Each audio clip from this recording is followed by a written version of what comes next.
दोस्तों, यह कहानी कुछ साल पहले की है।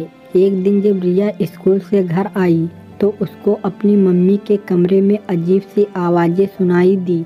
जब रिया ने दरवाजे के छेद के अंदर देखा तो उसके पैरों तले से ज़मीन खिसक गई थी, क्योंकि अंदर रिया की मम्मी किसी पराये मर्द के साथ आपत्तिजनक हालत में थी।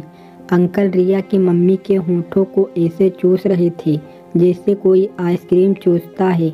क्या तुम इस मामले में पीछे हो? अंकल यह कहकर उठ खड़े हुए।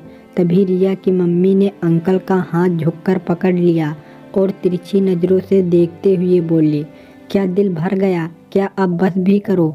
रिया कहीं आ गई तो मुश्किल हो जाएगी।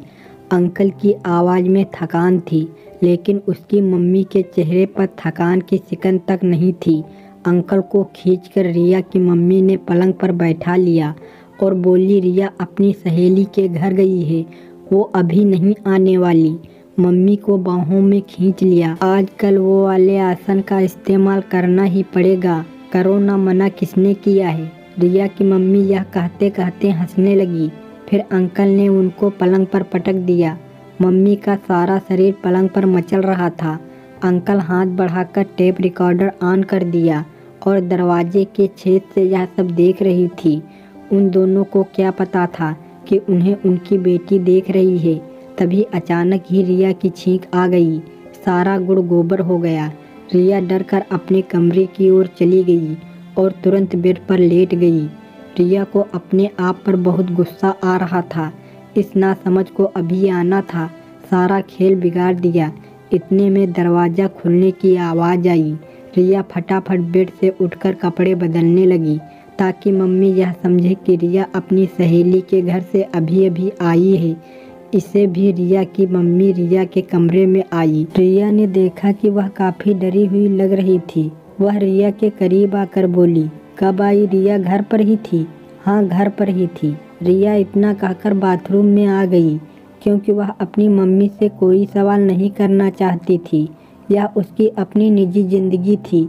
ना जाने किस मजबूरी में यह सब कर रही थी। कोई कारण जाने बिना रिया अपनी माँ को कुछ कहना ठीक नहीं समझ रही थी। वह पापा से इतनी बड़ी बेवफाई क्यों कर रही थी? यह बात रिया को अंदर ही अंदर कचोट रही थी।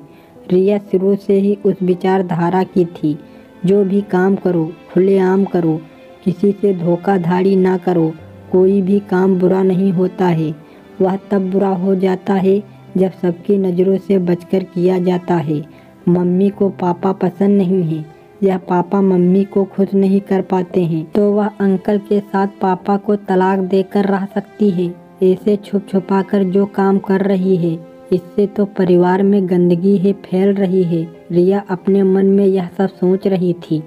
कहानी अच्छी लगी हो दोस्तों तो लाइक और सब्सक्राइब करिए।